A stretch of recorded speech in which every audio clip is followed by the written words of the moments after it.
Francis, decías que habías visto, nos estabas contando en la correspondencia que mantenemos antes de cada episodio, un truco interesante, un truquito sencillo para calcular o para estimar, por lo menos supongo que a nivel de cálculo de servilleta, la cantidad de energía en ondas gravitacionales que radia una fusión de agujeros negros. Eh, ¿Cómo funciona esto? Bueno, esto lo ha publicado Ethan Siegel, que tiene un blog que se llama Stars No with sé. a Bang, empieza con un bang, refiriéndose al tema del Big Bang, ¿no? Que el Big Bang Sí. empieza con el bang, que es en el recalentamiento tras la inflación. Ethan Siegel publica muchas entradas, de hecho vive de esto y bueno, publica prácticamente una entrada diaria. Y esta entrada era muy curiosa por el título, decía, ¿por qué 28 más 47 es igual a 72 y no a 75? Eso sí, para los agujeros negros. Y bueno, lo que plantea Ethan Siegel es un cálculo que ha realizado un astrofísico, un físico especialista, Vijay Varma, que han publicado un artículo recientemente sobre la estimación de los spins, de los momentos angulares de los dos agujeros negros cuando se fusionan y su relación con el agujero negro final. Y por lo que parece, de dicho artículo no aparece la figura, pero por alguna razón contactó Ethan Siegel con él y Varma le comentó que, bueno, que eran capaces de estimar bien la cantidad de energía gravitacional que se emite en una fusión de agujeros negros, ¿no? Entonces, Varma le calculó a Siegel una figura que depende, digamos, es independiente del spin, ¿vale? Sin tener en cuenta el spin, que hay mucha incertidumbre en el spin, ¿eh? Tenemos muy pocas fusiones de agujeros negros, las que conocemos relativamente bien el spin. Hay un parámetro de spin efectivo que se puede más o menos estimar, pero se estima con bastante error. Y bien, lo que muestra la figura es la relación de la energía emitida en ondas gravitacionales con el cociente de las dos masas. La masa del agujero grande partido la masa del agujero negro pequeño. Y sorprendentemente, bueno, la curva obviamente es una curva que crece, tiene un pico, baja, tiene como una especie de zona horizontal y después vuelve a bajar, ¿no? Pero sorprendentemente el ratio, la cantidad de energía corresponde aproximadamente entre el 9% y el 11,5%. Y en media un buen valor es el 10%. Entonces plantea Siegel que una regla para hacer una cuenta de servilleta rápida de cuánta energía emite una fusión de agujeros negros en ondas gravitacionales es calcular el 10% de la masa del agujero negro más pequeño. Entonces, si tú tienes un agujero negro de 28 masas solares y uno de 47 masas solares, lo que se emitirá, según esta regla, sería el 10% de 28, es decir, 2,8 masas solares. Por ejemplo, en la primera onda gravitacional que se observó, oficialmente era GW150914. Un agujero negro tenía oficialmente el valor mediano, tiene una incertidumbre enorme de más o menos 5 masas solares para arriba o para abajo, pero bueno, el valor mediano era 29 masas solares y 36 masas solares. Y oficialmente se emitieron 3 masas solares. Aplicando esta regla del 10%, 29, el 10% son 2,9. O sea que tienes una muy buena estimación de esa masa, ¿no? Si tomas un caso más patológico, como puede ser una de las fusiones de agujeros negros con menor masa, una de GW170608, que tenía un agujero negro de 12 masas solares y otro de 7 masas solares. Bueno, oficialmente se emitieron 0,85 masas solares en ondas gravitacionales. 7 masas solares, el 10% es 0,7. O sea que aproximas 0,85 por 0,7. Ahí tienes un error grande, ¿vale? Es decir, esta fórmula es buena para agujeros negros entre veintitantas y 40 y tantas masas solares. Si te vas a los extremos de agujeros negros muy pequeños o muy grandes o los casos muy asimétricos, en los que el agujero negro es mucho más masivo que el otro, esta regla del 10% falla. Pero es una regla muy sencilla de recordar. Ya digo, yo cuando me preocupaba de estos asuntos, la regla que yo utilizaba era la del 5%, ¿no? El 5% de la masa total, de la suma de las dos masas. Y eso daba también una estimación de este orden. Hay que recordar siempre que tanto en las masas de los agujeros negros como en la cantidad de energía radiada tenemos una enorme incertidumbre, porque la masa de ambos agujeros negros está correlacionada entre sí. Lo que nosotros observamos es una combinación de las masas y esa combinación de las masas no la puedo deshacer. Entonces, nunca sé exactamente cuáles son las masas.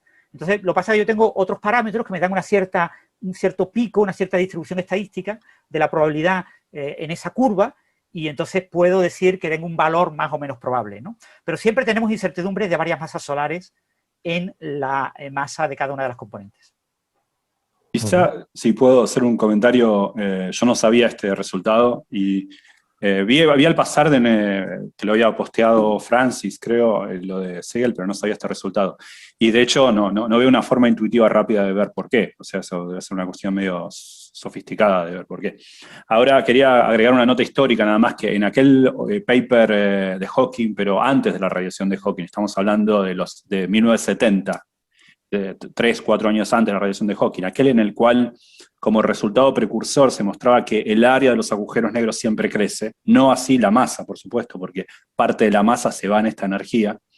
En realidad la motivación original del paper, o al menos la que él declara en ese trabajo corto, repito, el trabajo en el cual él muestra que el área de los agujeros negros siempre crece, o sea, que el área de dos agujeros negros resulta en un agujero negro de área más grande que la suma de los dos más grande que la suma de los dos anteriores.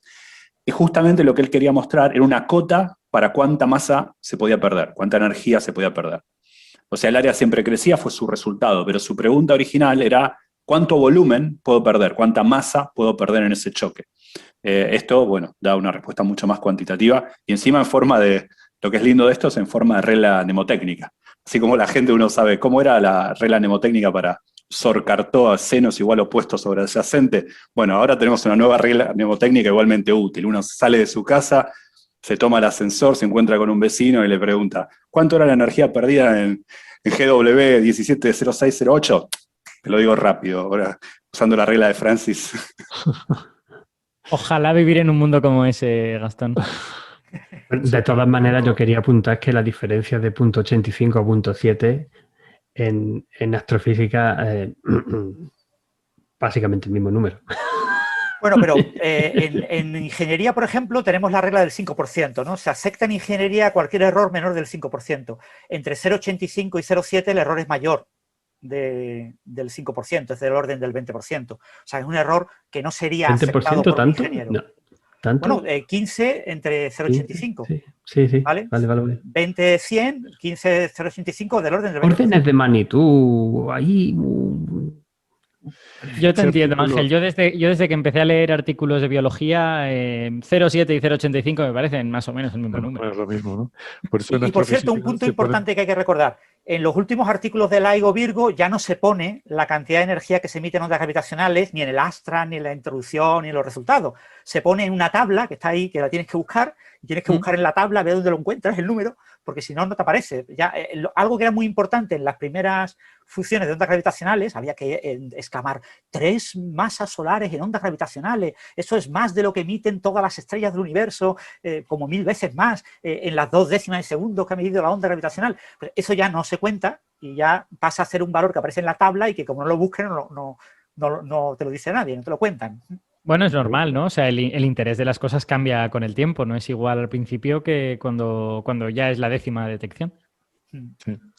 Ese paper al que hacía referencia Gastón de Hawking sobre que el área de los agujeros negros siempre aumenta, creo que es uno de esos papers importantes porque fue el que dio origen, corrígeme si me equivoco, a la idea de equipararlo, de hacer la analogía con la entropía, ¿no? Sí, en efecto, es uno de los... Incluso él después tiene unos papers de esos años con Bardeen y con otra gente, en los cuales ya anticipan las propiedades termodinámicas de un agujero negro, pero lo ponen como analogías. Mirá vos, siempre crece como la entropía. Fue Bekenstein el que dijo, no, es más que una analogía. Esto es la entropía de un agujero negro. Pero en efecto, es cierto, es uno de los resultados de los que se nutren Bekenstein, Christodoulou y todos los pioneros de la termodinámica de agujeros negros, es el resultado de Hawking. Y es interesante ese paper porque cuando uno lo mira, él quería en efecto acotar la luminosidad de lo que venía del centro galáctico, diciendo, ¿qué procesos pueden ocurrir ahí? Bueno, a ver, no puede ser más que tal energía emitida por cada colisión. Era una cota era una motivación bien astrofísica, digamos. Decía Gastón que es difícil encontrar una explicación intuitiva a esa regla, a por qué ese 10%, pero realmente esta regla tiene dos partes, el 10% y que sea del agujero negro menor, que es lo que a mí me sorprende, ¿no? Parece que no influye la masa del agujero negro mayor en este, por lo menos en un cierto rango, en el rango de validez de esta regla. Basta con que te quedes con el menor. A lo mejor eso es algo que sí se podría buscar una explicación intuitiva, porque de alguna forma contribuye más a la radiación, es más importante cuánta masa tenga el más pequeño, no sé, sería... No lo sé, ya te digo, la curva cuando la miras, pues es la clásica curva esta de tipo la imagen del principito de la boa que se come el elefante, ¿no? O sea, que se levanta y tiene una forma así. Y entonces, claro, ese tipo de curva, explicarlo de manera fenomenológica, pues es difícil, pero después resulta que es que el rango es pequeño, es entre 9 y 1 y 11,5. Entonces, de ahí coges el 10 por cogerlo, ¿no?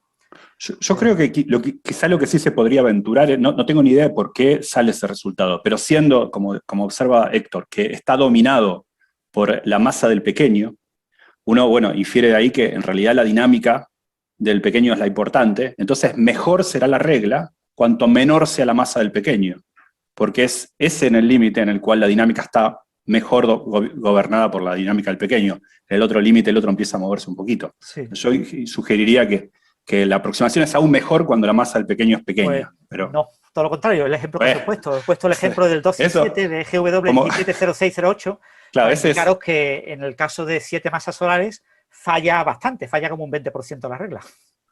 Okay. Esto es como mi amigo Julio Oliva dice, uno primero hace los cálculos y después se vuelve intuitivo. Cuando da la charla hace gestos así, ¿no? Claro.